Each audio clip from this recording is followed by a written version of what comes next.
আমরা যখন সিরিজ জিতেছি এইটাই অনেক বড় একটা অ্যাচিভমেন্ট, এইটাই আগে সেলিব্রেশন করা উচিত ছিল আমাদের অনেক বড়োভাবেই। আমার দেখা যেটা এখন one of the best pace bowling side আমাদের, কিন্তু আমি চিন্তা করেছিলাম যে আমি যে শটটা খেলছি আমি ওই শটটাতে আমার সাকসেস রেট বেশি, এই জন্য আমার কাছে মনে হয়েছে ওই সময় আমি খেলেছি।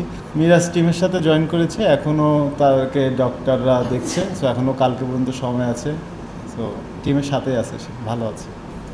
অবশ্যই এটা দুঃখজনক আমাদের সব প্লেয়ারদের জন্যই। তো এটা তো আমাদের অ্যাকচুয়ালি হাতের না, আমরা দূর থেকে যেটা দেখছি, সো এটা আমরাও চাবো সবার জন্য এটা সুস্থ একটা তদন্ত হয় এবং তদন্তের মাধ্যমে যেন একটা সব এরকম যেন নেক্সট টাইম আর না হয়, সেটার জন্য একটা সঠিক সিদ্ধান্ত নেওয়া হয়।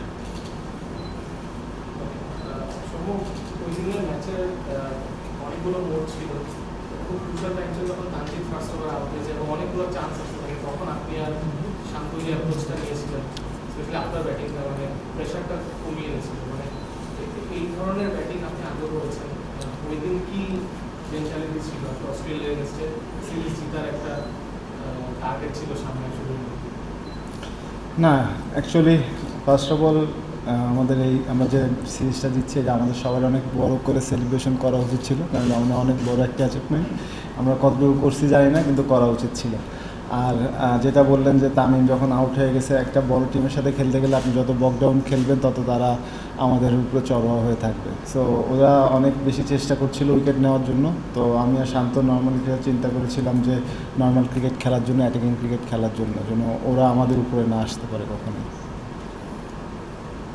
আপনি একটু বলেন যে সিরিজ যেটা অনেক বড় একটা অ্যাচিভমেন্ট ছিল, আগামীকালকে আমরা যুক্তি করলে এটা একটা হোয়াইট হাউস হবে, মাইকে অস্ট্রেলিয়া, মানে আপনার নিশ্চয়ই ছোটবেলা থেকে দেখে বলেছেন যে অস্ট্রেলিয়ার যে দাপট ভালো ক্রিকেটে এখনো অস্ট্রেলিয়া আছে, তো সেই রকম একটা টিমের এগেনস্টে তাদের কিন্তু হোয়াইট হাউস করতে পারে, এটা কতটা বড় হবে অ্যাজ এ প্লেয়ার বা আমরা অ্যাজ এ নেশন, এটা আপনার কাছে কি মনে হয়?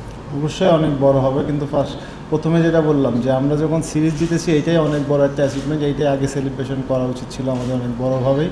আর আমরা যদি 3-0 জিততে পারি এটা আরও অনেক বড় একটা অ্যাচিভমেন্ট হবে আমাদের জন্য। আমাদের সবার লক্ষ্য থাকবে সেটা পজিটিভ ক্রিকেট খেলবো, যারা 3 সাইডে ভালো করবে তারা জিতবে নেক্সট ম্যাচে। আপনি সবশেষ ওয়েস্ট ইন্ডিজ 91 একটা ইনিংস খেলেছিলেন, তারপরে আপনি কয়েকটা ম্যাচে টিম কম্বিনেশন রান করতে পারছেন, আবার আপনি দলে আসলেন, আসার পরে একটা ইনিংস খেলেন। আপনি কিন্তু সবসময় একটা পেশায় কিনা যে আপনার ভালো করতে হবে, এমন মোমেন্টাম তৈরি হবে? হ্যাঁ, এটা শুধুমাত্র আমার জন্য না, এটা যে কোনো একটা ব্যাটসম্যানের জন্য যখন হঠাৎ করে একটা ইন্টারন্যাশনাল ক্রিকেটে ম্যাচ খেলতে যায়, এটা সবার জন্যই প্রেশার, শুধু আমার জন্য না। সো হ্যাঁ, আমরা ক্রিকেট প্লেয়ার খেলতে হবে, যখনই যে সিচুয়েশানে আসবে সেই সিচুয়েশান অনুযায়ী খেলতে হবে এবং টিমকে একটা ভালো কিছু উপহার দিতে হবে। সবসময় যেটা অনেকেই বলছেন এটা হচ্ছে কোনো একটা প্লেয়ার বাদ করলে ভালো একটা ব্যাট খাবার যদি আপনাকে কথা বলেন যে কেন বাদ করবেন বা নেক্সট কবে ফিরবেন, অনেকেই বলেন যে একটা প্লেয়ার বাদ করার পরে ভালো করে বাদ করলে তাদের সংখ্যা তৈরি হয় বা উনি ডাউট তৈরি হয়, ড্রেসিং রুমে থাকতে আপনি পারবেন। তো আপনার সাথে কি যখন বাদ করেন এই কথাগুলোকে বলে কিনা বা আসলে কি অসুবিধা বলে বা কেন বাদ করছেন? না, এখন অনেক বেটার, হ্যাঁ এখন অনেক ক্লিয়ার থাকে সবাই, সো সেটা জানানো বা বোঝানোর চেষ্টা করে যে কী জন্য হচ্ছে এটা। সো এটা টিমেরও একটা এখন গোল আছে, সেই গোলের মধ্য দিয়েই সবাই যাচ্ছে যে কীভাবে কী হতে যাচ্ছে। সো এটা এখন আগের থেকে অনেক বেশি ক্লিয়ার থাকে। গত ম্যাচের পারফরমেন্স নিয়ে একটু জানতে চাচ্ছি এবং লুকিং ফরওয়ার্ড, এই যে পেস অ্যাটাক আপনি যতদিন ধরে ক্রিকেট খেলছেন একটা একরকম অ্যাটাক ছিল, এখন পেস একসময় আপনিও বোলিং করেছেন, এখন যে পেস অ্যাটাকটা আছে আপনি কি মনে করেন যে এটা এদের কত দূর যেতে পারে পেস অ্যাটাক? এটা খুবই ভালো একটা প্রশ্ন। না, এখন আমার দেখা যেটা এখন one of the best pace bowling side আমাদের, যে কোনো কন্ডিশনে যে কোনো দেশেই। সো এখন আমার কাছে মনে হয় যে কোনো টিম আমাদের সাথে খেলতে গেলে অবশ্যই চিন্তা করবে যে আমাদের যে পেস বোলিং অ্যাটাকটা আছে তাদেরকে নিয়ে, এবং আমরা যদি বাইরেও খেলতে যাই তখনও তারা চিন্তা করবে কি আমরা ফার্স্ট বল উইকেট দিব কি না।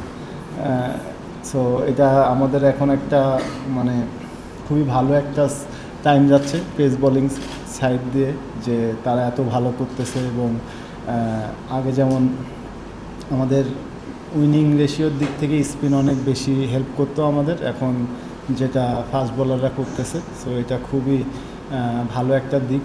আমার কাছে মনে হয় যে তাদেরকে অনেক বেশি যত্ন করা উচিত, টেক কেয়ার করা উচিত, যেন আরও অনেক লম্বা সময় তারা টিমকে এইভাবে ভালোর দিকে নিয়ে যেতে পারে এবং ওদেরকে দেখে নিচের সারিতে যারা আছে তারাও যেন বেটার একটা নিজেকে তৈরি করে যেন আবার তারা পাইপলাইনে এসে তাদেরকে নক করতে পারে, যারা এখন আছে তাদেরকে নক করতে পারে। তাহলে হেলদি একটা কম্পিটিশন হবে এবং ভবিষ্যতে এটার ঘাটতি হবে না, একটা ফ্লোতে আমরা উপরের দিকে যেতে থাকবো। তাসকিন হচ্ছিল মিলন থেকে দেখে খুব এক্সাইটিং লাগে যে অস্ট্রেলিয়ান ব্যাটসম্যানরা পালিয়ে যাচ্ছে বড় লাইন থেকে নাহিদের বল। আপনি তো অনেক ফাস্ট বোলার খেলেছেন, দেখেছেন ছোটবেলা থেকে অত ফাস্ট বোলিং দেখেছেন। কোনো মানে নাহিদ রানা বা এই বোলিংটা কি অন্য কোনো ফাস্ট বোলিং অ্যাটাকের কথা মনে হয় যে টিভিতে দেখেছেন এরকম? টিভিতে না, দেখেন আমরাই যখন আগে খেলতাম মানে আমার শুরুর দিকে, তখন আমি চিন্তা করতাম যে এই বলারটাকে খেলবো, নেক্সট আবার আরেকটা বলার আছে, তাকেও আমাকে ফেস করতে হবে। তো যে কোনো একটা বলারকে আমাকে চুজ করতে হবে যে আমি কাকে অ্যাটাক করব, কাকে সেভ করব। সো এখন বাংলাদেশের ক্ষেত্রে সেম জিনিসটাই অন্যরা চিন্তা করতেছে যে তারা হচ্ছে প্রেশারে আউট হয়ে যাচ্ছে, প্রেশারে একটা ভুল শট খেলে আউট হয়ে যাচ্ছে। সো এটা খুবই দেখতেও যেমন ভালো লাগে, নিজের কাছে ভালো একটা ফিল হয় যে না আমরা নেক্সট এখন তাসকিন মুস্তাফিজ বল করছে, থার্ডে চেঞ্জিংয়ে রানা আসতেছে। সো ওই রকম একটা অভাব থাকে না যে না আবার যখন রানা একটা দিনে একটু উইকেট কম পাচ্ছে সেদিকে মুস্তাফিজ নিয়ে নিচ্ছে। এটা খুব একটা হেলদি একটা জিনিস আছে যে টিমের মধ্যে খুব ভালো একটা সিচুয়েশান যাচ্ছে যে আজকে রানা নিচ্ছে, কালকে মুস্তাফিজ নিচ্ছে, পরের দিন তাসকিন নিচ্ছে। সো এটা খুবই ভালো। এবং দেখেন লাস্ট সিজনে কিন্তু শরীফুলও অনেক ভালো বল করছে, ভালো ইকোনমিতে বল করছে, কিন্তু সে টিমের একটা ইসের জন্য খেলতে পারছে না। সেটা খুবই ভালো একটা দিক টিমের জন্য এবং আমাদের ভবিষ্যতে যে খেলাগুলো আসতেছে তার জন্য। বড় দলের সাথে গঙ্গার সাথে তারা চলা তারা এটাই কি আসলে আপনাদের এখন বাংলাদেশ টিমের মেন্টালিটি মানে একটা উইকেট পড়ে যায় কিন্তু আপনাদের ট্র্যাডিশনালি আমরা অনেক বেশি মানে অ্যাপ্রোচ নিয়ে তারপরে বিল্ড আপ করার চেষ্টা করি। না দেখেন, এটা কি যে আপনাদের গঙ্গার হওয়া যাবে না যদি না দেখেন একটা জিনিস সিচুয়েশান থাকে এমন যে আমরা যদি চিন্তা করতাম যে অল্প রান আমরা একটু সময় নিয়ে ব্যাটিং করি, আমরা যদি ওইখানে আরেকটা উইকেট ফল করতাম তাহলে কিন্তু খেলা তাদের সাইডে চলে যেত। সো আমরা ওই সুযোগটাই দেইনি। তারা আপনার একটা জিনিস খেয়াল করে দেখবেন, তারা মেন বলারগুলো একসাথে 4-5 ওভার পর্যন্ত বল করে গেছে যে বিকজ অফ উইকেট নেওয়ার জন্য। সো আমার আর শান্তর প্ল্যান ছিল এরকম যে মেন দুই বলারকে আমরা উইকেট না দিয়ে কতটুকু মিনিমাইজ করে আমরা বাউন্ডারিজ বা রানটা নিয়ে নিতে পারি। সো ওইটাই একটা প্ল্যান ছিল এবং এমন না যে তাদেরকে বুঝতে দেওয়ার যে কোনো উপায় আছে যে আমরা স্লো খেলা ইনিংসটা বিল্ড আপ লম্বা করার চেষ্টা করব। জাস্ট পজিটিভ থেকে কিভাবে রানটা নেওয়া যায় ওইটা একটা প্ল্যান ছিল।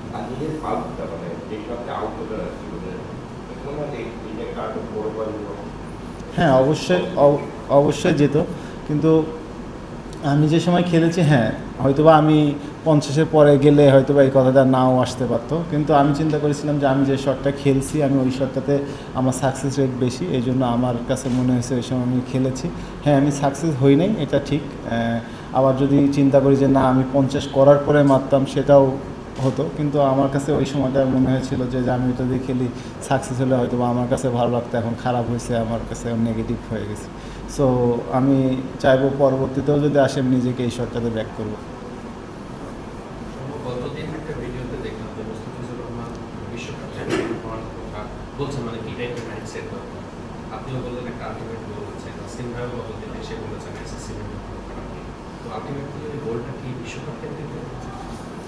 অবশ্যই দেখেন যে কোনো একটা ওয়ার্ল্ড কাপ শেষ হয়ে গেলে তখন নতুন করে এক টিমরা চিন্তা করে যে নেক্সট ওয়ার্ল্ড কাপে কীভাবে যাব, কীভাবে ভালো করা যায়, একটা প্ল্যান করা লাগে। তো মুস্তাফিজ যে কথাগুলো বলেছে অবশ্যই সঠিক, বড় টিম হতে গেলে এগুলো করতেই হবে, তা না হলে আর আপনি যদি আইসিসি ইভেন্টে ভালো না করেন বা বড় কোনো ইভেন্টে ভালো না করেন ওইভাবে টিমকেও মানে কাউন্ট করে না। সো আমরাও চাচ্ছি যে আমরা যেন একটা টিম হয়ে একটা যে কোনো বড় টুর্নামেন্টে এমন কিছু করতে যেন আমরা টিমকে অনেক বড় উচ্চ পর্যায়ে নিয়ে যেতে পারি।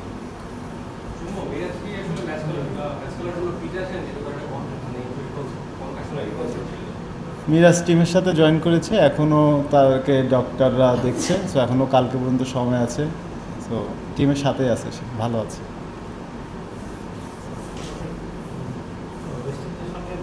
খেলার পর আপনার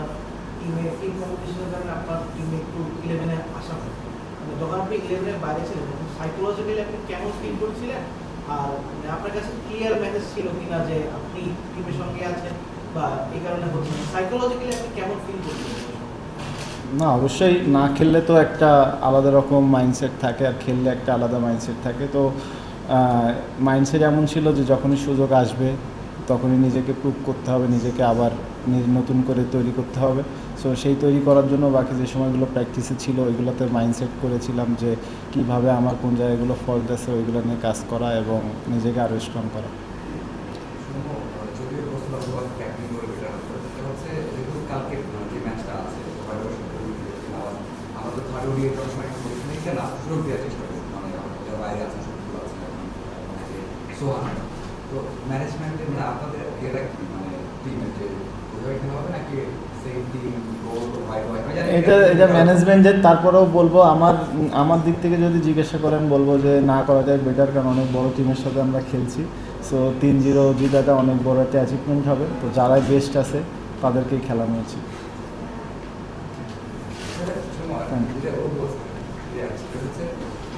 অনেক কথা হয় যে রাইট লেফটির জন্য আমাদের ওপেনিংয়ে আপনাকে যেটা বলে যে আপনার কথা হয় করেছে বা থাকছেন, মানে আমাদের কি কনসেপ্টটা রাইট লেফটির জন্য হয় এটা আপনাকে যদি কথা হয়েছে? এটা আমার সাথে ডিসকাশন হয় না ভাই, সো এটা ক্যাপ্টেন কোচরা বলতে পারবে। Thank you.